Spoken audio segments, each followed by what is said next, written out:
Time for Wretched Radio with Todd Friel. And away we go. It's the Wretched Radio mail call delivery bag Q&A infotainment nationwide extravaganza featuring your voicemails, correspondences, communiques, dispatches, memorandums, and missives. Any special message for all the kids watching at home? What we need right now is a clear message to the people of this country. You have 1,200 messages. That is a bit above average. Now here's your host, Todd, freakishly tall Friel. The mail is here! Woo! There are two ways to get a hold of us here at Wretched Radio. You can beep talk 1-877-282-BEEP or send an email to idea@wretched.org, idea@wretched.org. Received an email from Alan, a follow-up to last week's mailbag, talking about the issue of CBD oil. It is a big trend in our country. These are people who are seeking a cure for a malady. They do not believe they can get relief in any other form from traditional medicine. And so they try something called CBD oil, which increasingly you can get it at coffee shops. You can get a shot put into your beverage if you want to. You can find it at all kinds of stores. It's becoming quite mainstream. Please note, it is non-addictive. It is usually extracted from hemp, but sometimes marijuana. And a lot of Christians are taking it, using it, and they are singing and heralding its benefits. The question, of course, that we have to ask is because this particular CBD, cannabidiol, or however you pronounce it, the oil, it doesn't get you high. It doesn't have an addictive element. It is my belief that, therefore, it can be okay for a Christian to use it. That doesn't answer the question, should a Christian use it? You've got to remember your testimony. You've got to ask yourself the question, why am I pursuing this? And I think another question that you have to ask is, does it actually work? There was an article, Alan sent this in, from the Washington Post. Is the hype about CBD or cannabidiol, how do you pronounce it? Cannabidiol? Is that how you, cannabidiol? It's not oil, it's eol. What does science have to say about it? Here's the quote that I think sums it up rather pithily. Despite the growing popularity of CBD, the science supporting the claim remains pretty slim at this point. Now, that doesn't mean that it might not help you, but the science behind it, that doesn't seem to have a whole lot to suggest that it does have some sort of capacity to heal different maladies, especially a wide range of maladies which people use this oil for. Having said that, does that mean that it might not work for you? Who could say that maybe it could? It just doesn't have the science behind it. So why is this such a popular thing among the pagans and Christians? I think a couple of reasons. One, hype, word of mouth, famous people. Gwyneth Paltrow is into it. Surprise, Willie Nelson sings, if he still can, the benefits of CBD. And so there's a lot of people saying good things. It worked for me. Nothing else worked, but I think that's one of the reasons. I think the second reason that we should consider and be, I think, more mindful of is hope.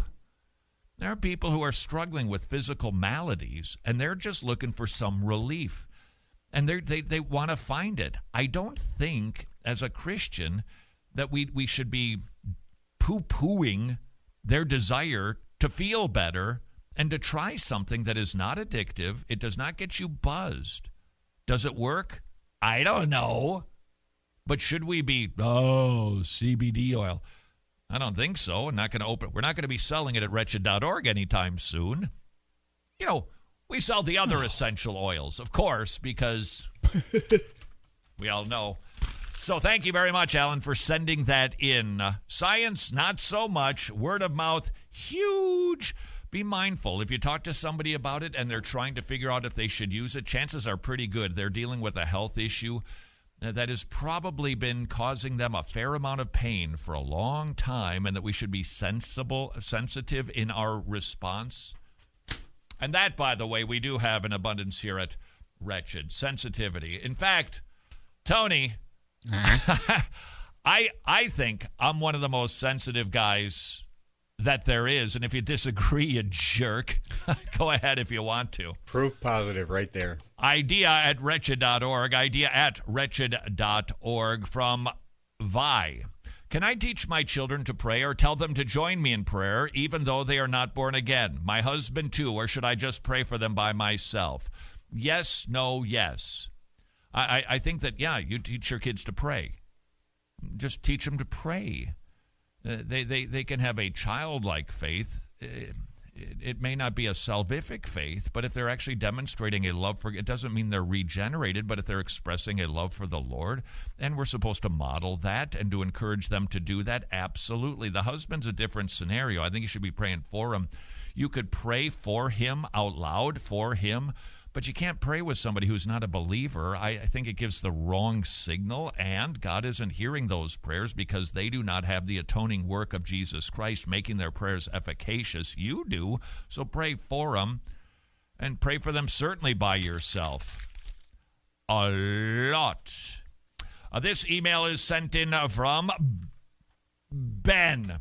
Is the 6-day creation a primary or a secondary issue? I would say it's a secondary issue that could be a primary issue. It's secondary because it is not a cardinal doctrine, but if somebody's motivation for believing in an old earth position, if it invades an essential doctrine, then it could be problematic. But rigidly defined, you'd have to say it's a secondary issue. Question: should I leave a church where the leadership, they do not believe in a literal 6-day creation? I wouldn't say over that alone. Now, if it becomes an ongoing drubbing that you receive because it's some sort of a hobby horse, it could just become untenable for you, and it could just become annoying, and you could possibly start looking around, but not necessarily. Not necessarily. Now, I believe this. I believe any time that you do not have full unity in a body on issues like, let's write these things down. Do you agree? Check the box or not. Anytime when you go, well, we're just not going to include that one as something that we try to get agreement on because we don't have agreement. It is my experience and opinion as being one of the most sensitive guys on the planet. It's going to cause problems. It just will eventually. It'll show up in other ways, other forms, other conversations, meetings, programs. It usually leads to other places. He continues, should I decline the offer to be a part of the leadership team that does not believe in a literal 6-day creation? I don't think that would keep you from it, but I would ask myself the question, how big of a deal is this? It's sort of like marriage. Can two Christians be married when they don't agree on everything? Yeah. But let's go through a list of some things that might cause lots of problems, like baptism. One is pedo. One is believer's baptism. That's going to cause some big problems. She leans a little bit more continuationist. I'm a cessationist. What church you going to go to? You should really get those things worked out because at some point they can become so problematic, it just makes it downright difficult in marriage and I think in church. Hello, Mr. Friel. My question is nice and simple. You know, any email that begins that way, you are probably in for big trouble. Thank you for saying something about the Hebrew Roots movement. My wife and I were in Jewish ministry for a time and ran into a few of these folks. As you said, they were way out of the parameters of Christian orthodoxy and do not have a centralized theology or statement of faith. Now, that email was expressed representative of many other emails, but not all. Many people responded asking, hey, what's up with the criticism of the Hebrew Roots movement? So then tell me, what is the distinction then? But what is the use of the law? Why did Jesus herald the law? And yet you're saying the law is gone? We will be doing a deeper study on that very subject next week on Wretched Radio because it's important. And it's I don't deny that it's a simple issue. It requires a really big understanding of all parts of the Bible and a Christological hermeneutic. The first century church, they had that view of Scripture. We reasoned with them from the Scriptures, said Paul. We demonstrated that the Messiah must suffer.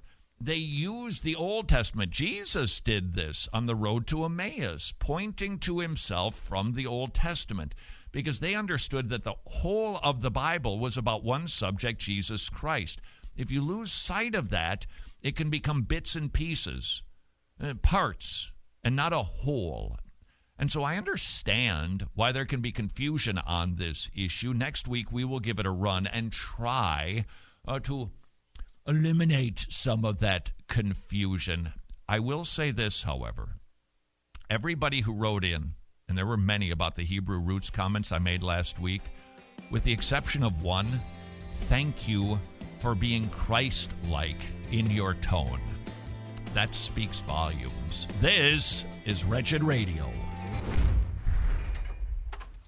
Oh, I am so surprised that you are still here. Apparently, you've got a lot of free time. If you would like to get more Wretched, and who wouldn't, simply like this video, subscribe to this channel, and we will give you Wretched till it's coming out of your nose.